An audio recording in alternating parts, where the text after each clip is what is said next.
was around her. No. So we drove through Alabama. We saw a lot of really beautiful, what do you call that architecture? Victorian buildings with big columns and, you know, a very spooky energy in a way because plantation type. there were a lot of plantations there, and you know, a big chunk of civil war took place there. There were a lot of awful racist battles there, so it was kind of I had mixed feelings about driving there because we were reading the history of the place as we drove, and I was kind of disappointed and upset that so many people were killed there. But you know, on the bright side, there's still a lot of beautiful preserved architectural places and some really interesting natural areas. So Chris, what's Alabama known for?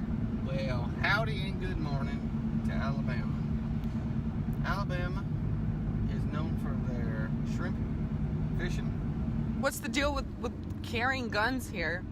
Well, carrying guns, usually you can have a concealed weapon, but you can have your weapon on you and shown on your belt, out and about. You can go everywhere. You can go to grade schools or grocery stores or go out to eat and have your gun right on.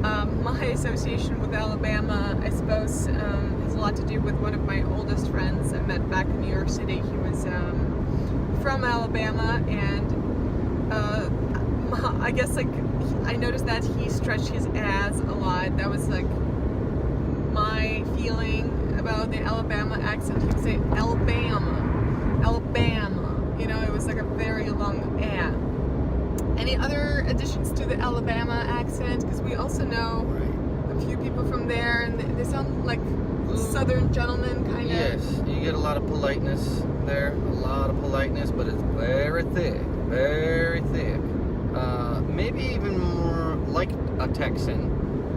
Alabama would be less sort of quick talking like Kansas, or sorry, Arkansas and Kentucky. But they do they have a presentable way of speaking, for sure. Mm-hmm. So Alabama is where it starts to get really swampy. We drove through Alabama and we ended up in New Orleans, and New Orleans is kind of like a giant swamp with a bunch of, you know, water around.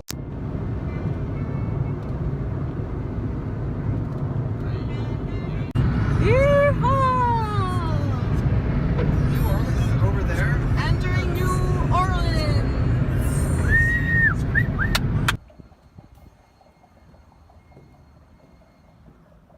So while Chris is waiting for me in the car, I was trying to find a bathroom, and I am really mesmerized by this kind of nature. I've never been to places like this, and I'm really hoping to find an alligator. So far I've seen a lot of really weird flying insects, much bigger than I've ever seen, and I'm seriously like trying to find an alligator, and I don't know where they dwell. Chris, I'm coming back. Also, I just found this random window, and there's a bunch of different eggs and dinosaur bones there. The New Orleans accent comes from multiple cultures that's been here, and over time I think we've adapted to different languages, whether it's French, Spanish, even a little bit of other cultures like Italian and German, and also African American. But the kind of accent I have is Creole and New Orleans.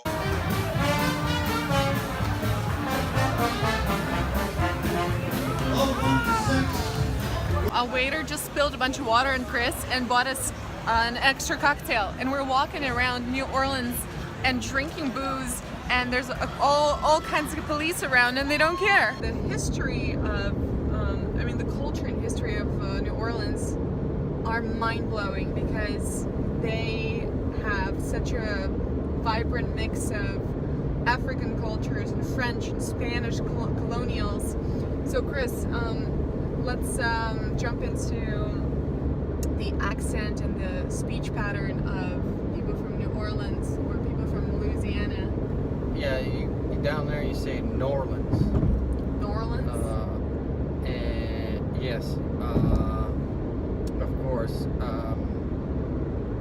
they have their own phrases. They've for some reason, whether they made them up while they were drunk or it's just a combination of cultures.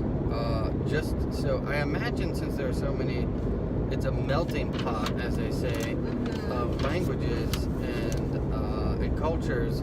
I imagine they just had to have a middle ground, and just had their own phrases. They made them up so that they could all understand what's happening, what they're talking about.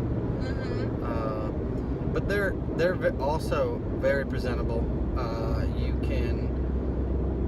You understand, you can hear the words, but the phrases are out of this world. They have a lot of different phrases, but it's very simple.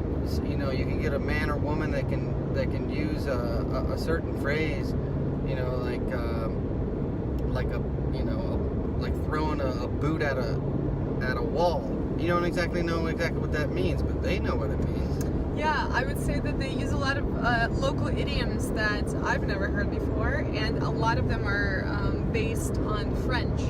There's a lot of little, French phrases and words that they use on a daily basis, and they think it's the most normal thing, and then, the visitors are like, what are they talking about? So we actually looked it up, we did a little research, and we found a few words that they use there more often than others. So, lagniappe, I don't know where it came from, but it means little extra. So if you want to order something in a restaurant, like a little extra something, or you need to, buy a little extra something, you will say, let's say, I need a lagniappe of chicken, a little extra chicken, lagniappe of chicken. And then I've been told that they use the word beaucoup a lot. Beaucoup is a French word and it means a lot. So they can say, I like it beaucoup, I like it a lot.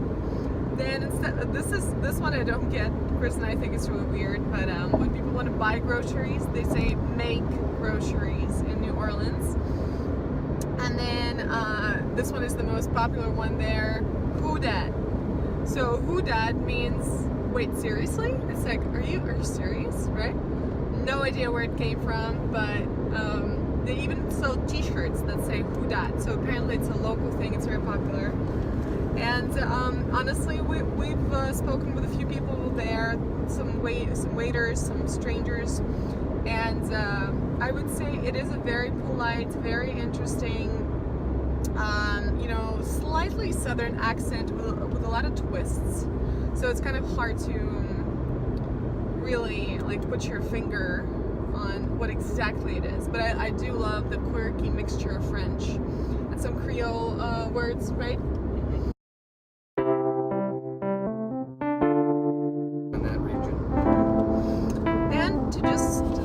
Sum it all up, as much as I stick to one accent, I teach you guys to maintain and, master. I am completely blown away by the variety of speech I heard on this road trip.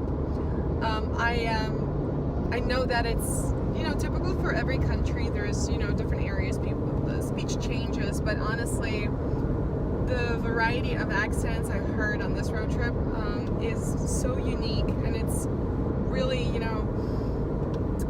it really tells you a lot of stories about how America was created, the areas where certain towns were founded. It's really mesmerizing, and in a way I have a bit of an existential accent crisis, because I feel a little bit bad now, thinking that the Midwestern accent is the one, because now, I have so many doubts, because in other states, so many different people say things differently. So, and I think they're all beautiful. There's, there was not a single version of a new accent that I kind of turned my nose at. I thought every accent sounded really, really beautiful. And stay tuned. I'm going to make more videos and talk to you soon, you guys. If you have any questions or comments, leave them below. This was Christina Burke and Christopher Yeager. We are on our way to Los Angeles. Bye, guys.